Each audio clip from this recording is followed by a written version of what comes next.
নমস্কার বন্ধুরা, আমি আজকে এই ভিডিওতে অন্নপূর্ণা যোজনার ফর্ম কিভাবে ফিল আপ করবেন সেটা আপনাদের জানাবো। তার আগে বলে রাখি এই ফর্ম দুটো ভাষায় পাওয়া যাচ্ছে, একটা ইংরেজি একটা বাংলা। আমরা বাংলা ফর্মটাই নেব, তাতে লিখতে সুবিধা হবে, কিন্তু বাংলা ফর্ম আপনি প্রিন্ট করে অবশ্যই ইংরেজিতে লিখবেন। সবার আগে চলে আসি আমরা ফর্মে। এই রকম হচ্ছে ফর্ম, দেখুন।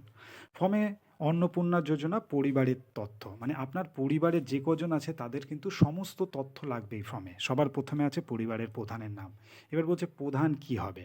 যিনি অন্নপূর্ণা ভাণ্ডার পাচ্ছেন না, আপনার যিনি অন্নপূর্ণা ভাণ্ডার পাচ্ছেন তিনিও হতে পারেন, আপনার পিতাও পরিবারের প্রধান হতে পারেন, মাও হতে পারেন।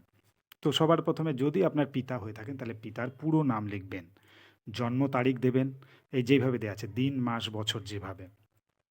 তারপরে কি আছে, উনি পিতা যদি হয় পুরুষ, যদি মা হয় তাহলে মহিলা লিখলেন।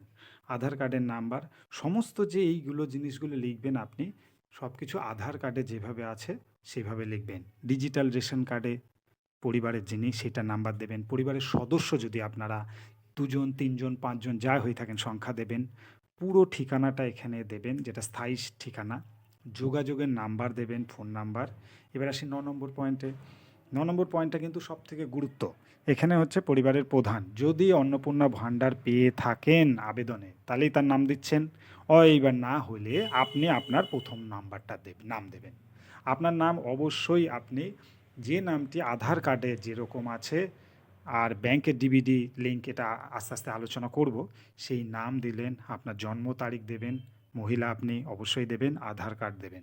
দ্বিতীয় সদস্য, যদি আপনার পরিবারে দ্বিতীয় কোনো সদস্য থাকে ঠিক সেই রকমভাবে তিনিও যদি অন্নপূর্ণা ভাণ্ডারের যোজনায় থাকে বা পেয়ে থাকেন বা পূর্বাতন লক্ষ্মী ভাণ্ডার, তাহলে দেবেন। পেজ নাম্বার 2-এ ঠিক একইভাবে দেখুন, 3 নম্বর সদস্য, 4 নম্বর সদস্য, 5 নম্বর সদস্য।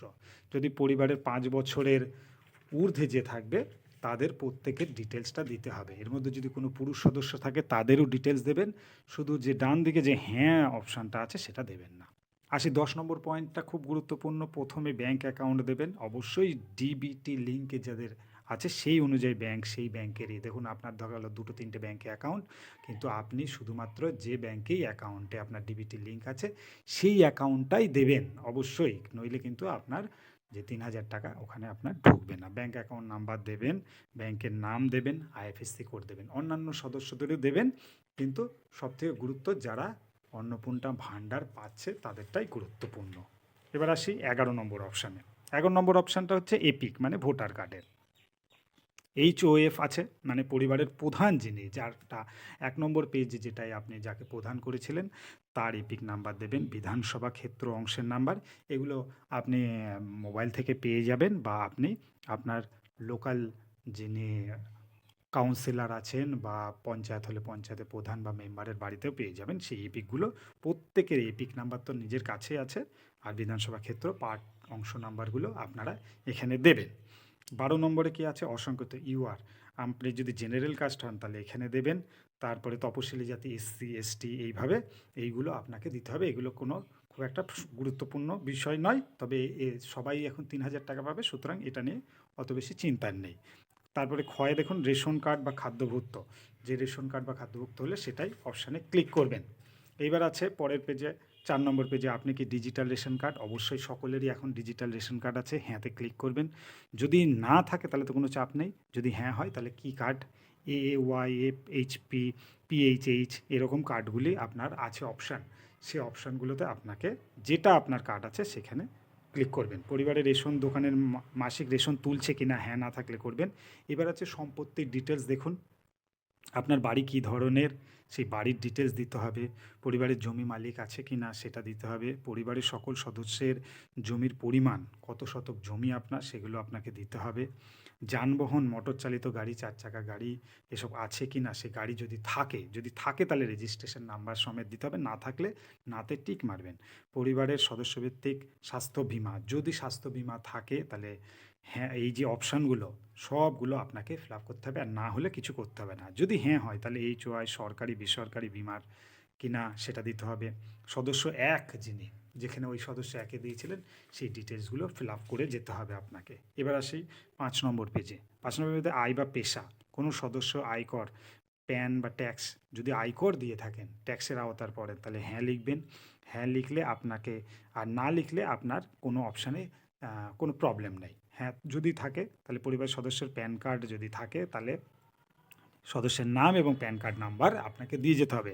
১ নম্বর সদস্য যেহেতু আপনি, সেখানে আপনার নাম, আপনার প্যান কার্ড নাম্বার, ২ নম্বর সদস্য যদি থাকে নাম, প্যান কার্ড, সেরকম আপনাকে এগুলো দিয়ে যেতে হবে। কর্মসংস্থানের ধরন, ঠিক আছে? এবার চলে আসি পরিবারের প্রধান, যিনি তার কি কর্মসংস্থান করেন, সরকারি ক্ষেত্রে, বেসরকারি ক্ষেত্রে, অসংগঠিত কর্মী কিনা, পরিযায়ী শ্রমিক, এরকম পরপর আছে দেখুন। সদস্য ১ যেহেতু আপনি, আপনি অবশ্যই সরকারি ক্ষেত্রে হলে কোনো মতেই পাবেন না, তাহলে এখানে দিতে পাচ্ছেন না। বেসরকারি ক্ষেত্রে বেতনভোগী হন কি না সেটা দিতে পারেন, অসংগঠিত। এবার যদি আপনি বেকার থাকেন তাহলে বেকারে ক্লিক করবেন, অন্যান্য হলে অন্যান্যতে ক্লিক করবেন। সদস্য ২, তিনিও যদি কোনো কর্মে যুক্ত থাকে, এইভাবে কর্মে যে যুক্ত আছে, পরিবারের যে ৫ জনের নাম আপনারা দিয়েছেন বা ২ জনের নাম বা ৩ জনের নাম দিয়েছেন, তিনি কি করেন, কি মানে পুরো ডিটেলসটা আপনাকে ওখানে কিন্তু টিক মারতে হবে শুধু। যদি সরকারি চাকরি করে থাকেন তাহলে কিন্তু কোনোভাবেই এই সুবিধা পাবেন না, ঠিক আছে? তাহলে এইভাবে আপনি এই পেজটাকে আপনি পুরো ফলো করে আপনি করতে পারছেন। তারপরে হচ্ছে আছে ৪ নম্বরে, এই পেজে ৬ নম্বর পেজের পুরো ৫টি সংখ্যা দেখালাম।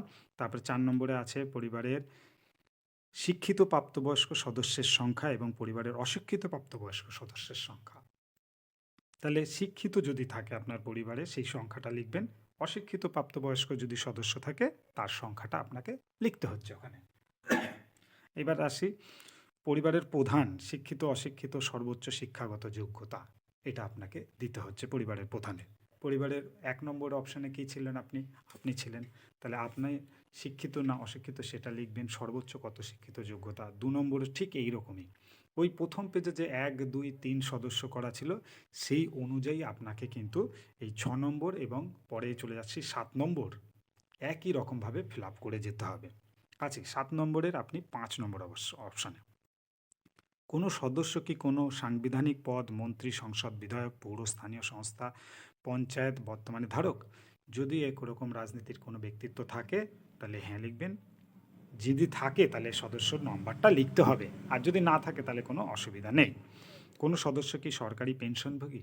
সরকারি পেনশনভোগী হলে হ্যাঁ লিখবেন অথবা না লিখবেন। হ্যাঁ থাকলে অবশ্যই সদস্য নাম্বারটা লিখতে হচ্ছে। কেউ কি জিএসটির অধীনে আছে? যদি হ্যাঁ হয় তাহলে হ্যাঁ লিখবেন। হ্যাঁ লিখলে কিন্তু জিএসটির নাম্বারটা দিতে হবে, না থাকলে কোনো অসুবিধা নেই। পরিবারের মোট বার্ষিক আয়, মোট বার্ষিক আয় ব্যবসাদার হলে আপনি ব্যবসার একটা অ্যাজাম করে দেবেন, চাকরিজীবী হলে তো কোনো অসুবিধা নেই, তারা তো জানেনই। এবার সিএ যদি আবেদন করে থাকেন, এটা কিন্তু খুব গুরুত্বপূর্ণ, যদি আপনারা কেউ সিএতে আবেদন করে থাকেন, পরিবারের কেউ যদি হেড অফ দ্য যিনি ছিলেন পরিবারের সদস্য তিনি, তাহলে আবেদন নাম্বার দিতে হবে। যদি আপনি নিজেও করে থাকেন তাহলে ওই আবেদনের ওইখানে দেবেন, আর যদি সিএতে না আবেদন করে থাকেন কিচ্ছু দেবেন না এখানে। পরিবারের অন্যান্য সদস্যদেরও যদি না থাকে কোনো কিছু দেওয়ার দরকার নেই। যদি আবেদন করে থাকেন দেখুন পরপর ৮ নম্বর পেজে ওই অপশানটি আছে।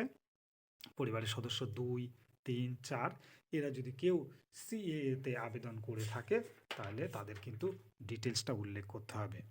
এরপরে আছে পরিবারের কিষাণ ক্রেডিট কার্ড, ২ নম্বর অপশানে কেসিসি প্যাড, তারপরে এমজিসি বা অন্যান্য শিল্প ক্রেডিট কার্ড, মৎস্যজীবী ক্রেডিট কার্ড ইত্যাদি কেউ থেকে থাকে তাহলে আপনাকে সেই রকম পরিবারের প্রধান সদস্য আপনি যদি পেয়ে থাকেন, সদস্য ১-এ আছেন আপনার নাম, সদস্য ২ যদি পেয়ে থাকে সে আইডি সংখ্যা যে তারিখে ইস্যু হয়েছে, সেই কিষাণ ক্রেডিট কার্ড হোক বা মৎস্যজীবী ক্রেডিট কার্ড বা শিক্ষার্থী credit card, student credit card যেটাকে বলে, শিল্প ক্রেডিট কার্ড, এরকমগুলো নাম্বার কিন্তু আপনাকে ওখানে দিয়ে যেতে হবে এবং আইডি নাম্বার সমেত সেইগুলো দেখে দেখে এখানে ফিল আপ করতে হবে। যদি আপনি এগুলো না পেয়ে থাকেন তাহলে ফিল আপ করার কোনো প্রয়োজন নাই, ঠিক আছে? চলে আসি আমরা ৯ নম্বর পেজে। ৯ নম্বর পেজটাও ঠিক একই রকম শুরু হচ্ছে, যদি এসআইআরে ২০২৬-এ নাম বাদ পড়ে থাকে তবে মামলাটি ট্রাইব্যুনালে অধীস্থ কিনা। যদি এসআইআরে, এটা তো সবাই জেনেই গেছেন, এসআইআরে যদি আপনার নাম বাদ থাকে, যদি ট্রাইব্যুনালে বিচারাধীন থাকে, তাহলে পরিবারের যিনি যদি প্রধান হয়ে থাকেন তাহলে প্রধানের ডিটেলস দেবেন, আপনার থাকলে আপনার ডিটেলস দেবেন, আর আপনার যদি না যার আছে তার ডিটেলসটা হ্যাঁ প্রযোজ্য যদি হয় প্রযোজ্যতে টিক মারবেন এবং মামলার বিবরণটা এখানে ছোট করে লিখে দেবেন। আর যদি না থাকে তাহলে না টিক দিয়ে দেবেন, সবগুলোতে না করে দিলেন, হয়ে গেল। এবার আছে সামাজিক মর্যাদা নির্ভরশীল ব্যক্তির। বিদ্যালয় অধীনস্থ পরিবারের সকল শিশুর বিবরণ। শিশু যদি থাকে আপনার পরিবারে তাহলে সেই শিশুর কোন বিদ্যালয়ে পড়ে, শিশুর নাম, বিদ্যালয়ের নাম, সরকারি সাহায্যপত্র, স্পন্সর, বেসরকারি বিদ্যালয় কিনা, দেখুন এখানে সব লেখা আছে, ঠিক আছে? সেইগুলি আপনাকে এখানে দিতে হবে।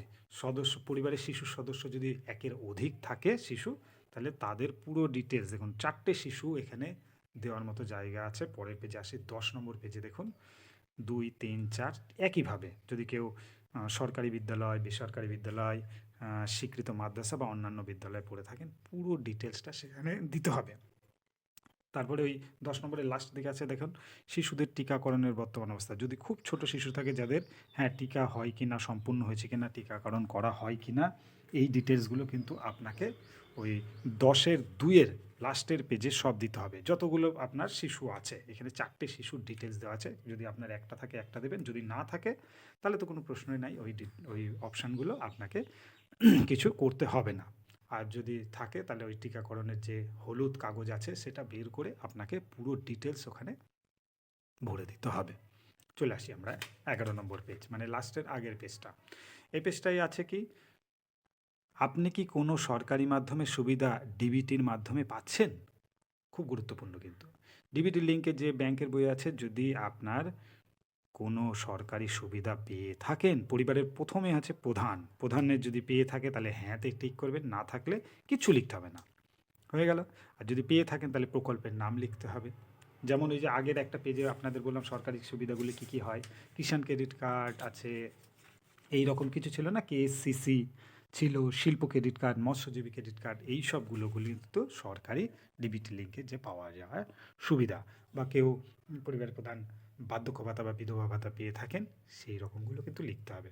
আপনি অবশ্যই না বলেই আপনি এটা ফিল আপ করছেন, পেলে কিন্তু এই সুবিধা পাবেন না। ঠিক এইভাবে পুরোটা ফিল আপ করে যেতে হবে। এবার আসি লাস্টের পেজে। লাস্টের পেজে আপনার এখানে কি আছে,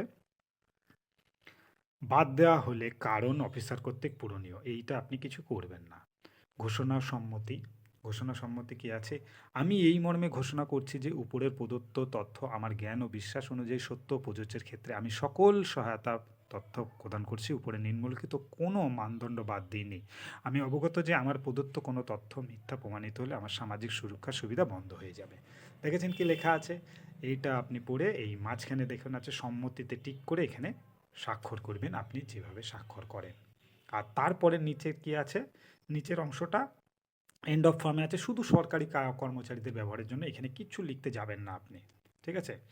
পরিবার বলতে এমন একজন ব্যক্তিকে বোঝায় যা সাধারণের সঙ্গে বসবাস করেন এবং রান্না খাওয়ার একসাথে, যেখানে আপনারা একসাথে সবাই মিলে রান্না করে খান সেইটাকেই কিন্তু এখানে পরিবার বলছে, যারা একসাথে খাওয়া দাওয়া করেন না সেটা পরিবার বলছে না। ভালো লাগলে অবশ্যই শেয়ার করবেন। ধন্যবাদ।